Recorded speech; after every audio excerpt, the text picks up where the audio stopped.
was just in the shower and realized there, after doing some editing on the video yesterday and looking at it, realized there's some things I should probably make a little more clear. So touch on some of them here real quick. The business thing. Why was it such a priority for me to make GRYSKLL work as a business? A few reasons. One, just thinking about myself and the way I work. I get hyper focused. I get super focused on things. And when I get hyper focused, make sure autofocus is on the camera. My bad. Sorry if that was blurry. That looks like it's getting blurry.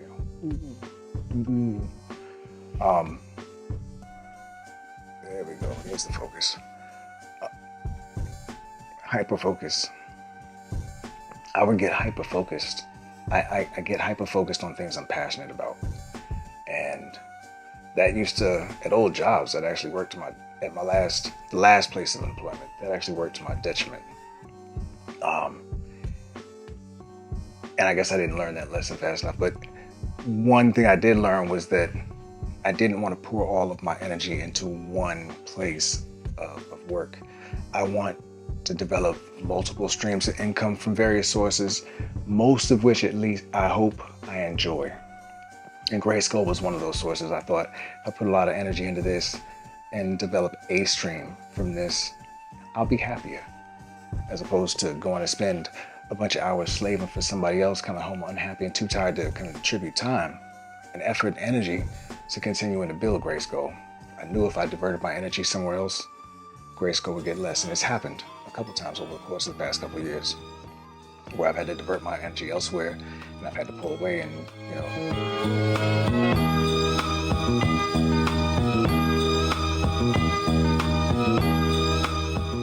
One of my other motivators for pushing to get the business going was so that we could get procedures and systems in place so that the business is second nature and easy, so I can get back to creating. If you notice, I haven't produced many beats over the past couple of years since I've been here.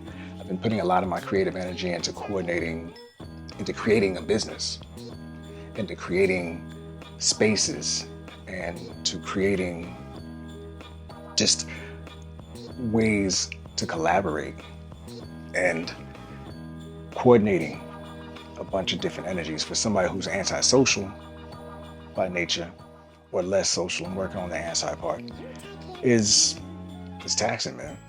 So by the time I'm done doing all that, what time do I have left for making beats? When I get to that machine, I'm drained. I'm uninspired. And I was putting a lot of energy into visual work because I know you can't sell music very easily nowadays without having strong visuals. And I knew my visuals weren't strong enough yet, and I didn't know anybody who or have the monetary resources to get the type of visuals I thought we needed. So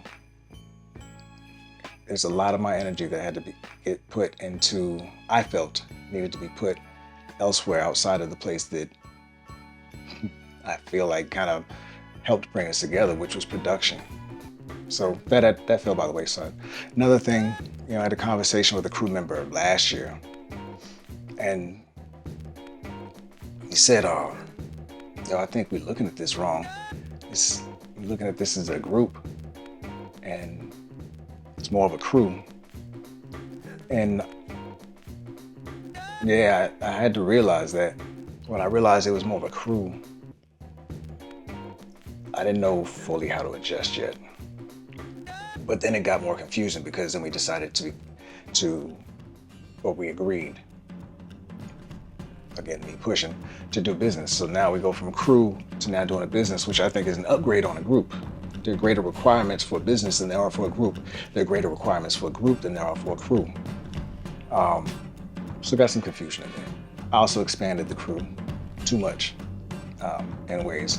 And my efforts to expand the crew were one because, the video just died on the camera, so I'm just gonna finish talking here, maybe throw some B-roll or something over it. My efforts to expand the crew were so that we could,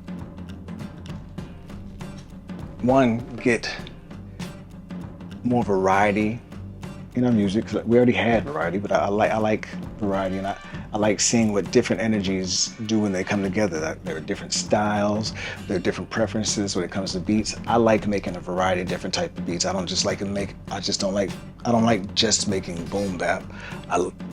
And I don't make trap, but I like to experiment. I have some experimental stuff. I have stuff that's not for everybody, and having a variety of MCs around helps me indulge in all those different forms of beat making that I enjoy, especially the experimental ones. So that was important to me. But also, I couldn't do all the business stuff by myself. Coordinating events, figuring out the tech, figuring out how to publish things. A lot of that was on my back. I had assistants in certain areas, especially on social media. I had assistants with posting and stuff. And of course, some of the members were coming through with the music, and some of the music they were coming through with. Yeah. But, let's just be real. I burned out a few times, man. Burned out a few times. And not just because of GRYSKLL. GRYSKLL is not the sole reason. I burned out because of myself, because I wasn't managing myself properly. But things that were happening in GRYSKLL weren't helping. And this is a space that, for me, prioritized mental health. And I saw, another thing is I saw that declining, the interest in that declining and waning, as I mentioned in the white video. But I also saw something that was contradictory to the mental health message gaining prominence, which also I didn't know how to work with. My agenda was mental health and improving it selfishly, obviously, but also for the communities, because I knew the hip hop community is extremely unhealthy in the way we communicate, the way we treat each other, the way we work together, and the power of GRYSKLL was the unity at first. So I thought this was an opportunity to show the world, through unity, you can heal yourself and one another and the world around you. But yeah, realizing that these were just things that I was focused on, and a couple other members supported, and I don't know if I can say focused on, but a couple other members supported heavily. And some of us benefited from, if I'm being honest. More than just me benefited from. If what we were doing was contradictory to that, what are the optics on that? How does that look to the world? How does that feel on the inside? I had a project I was working on back in 2019 called How to Build a Villain. And that was because I felt like I was turning into a villain. I was going really dark. And it was because of the way I was responding and feeling about the things that were happening in my life. I felt like I had no other choice than to hurt back, since I was being hurt. And seeing this villain narrative really grow and gain steam, I didn't know how that made me feel. I knew it felt uncomfortable, but I didn't know how that made me feel. But looking back on it, it felt like a step back. It feels like it was a step back for me.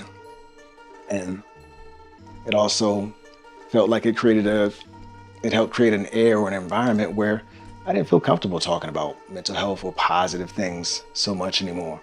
So I felt less interested in conversing or engaging in, that didn't help either.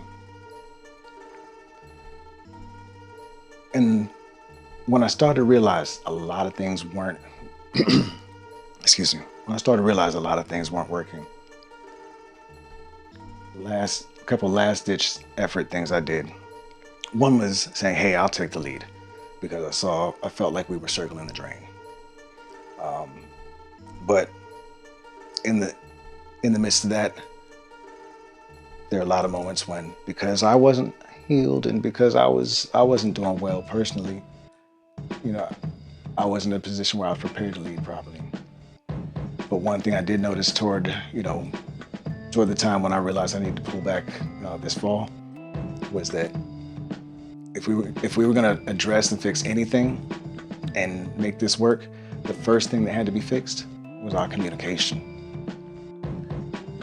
And again, that lies on the mental health side of the conversation. So trying to encourage and push and create an environment where we can start having conversations about communication so we can improve it.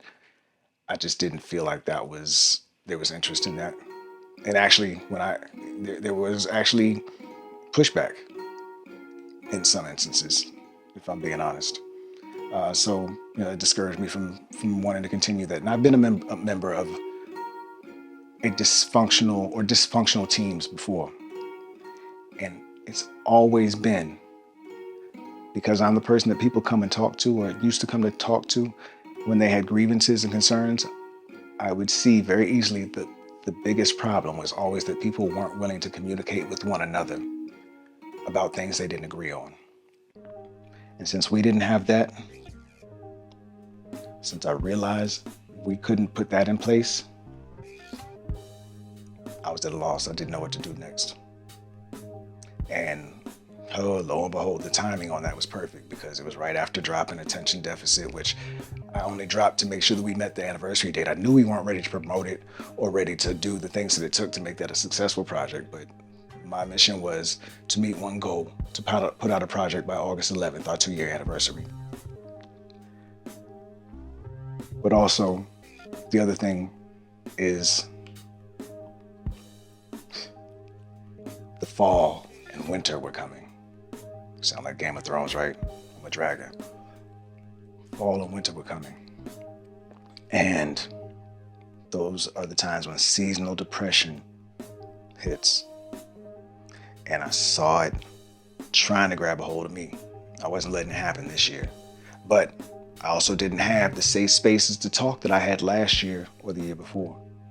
So only thing I felt I had to do was return within and figure out what I could do within to deal with it, especially when I had the new stressors of seeing that felt like the unity, the power of GRYSKLL was dying.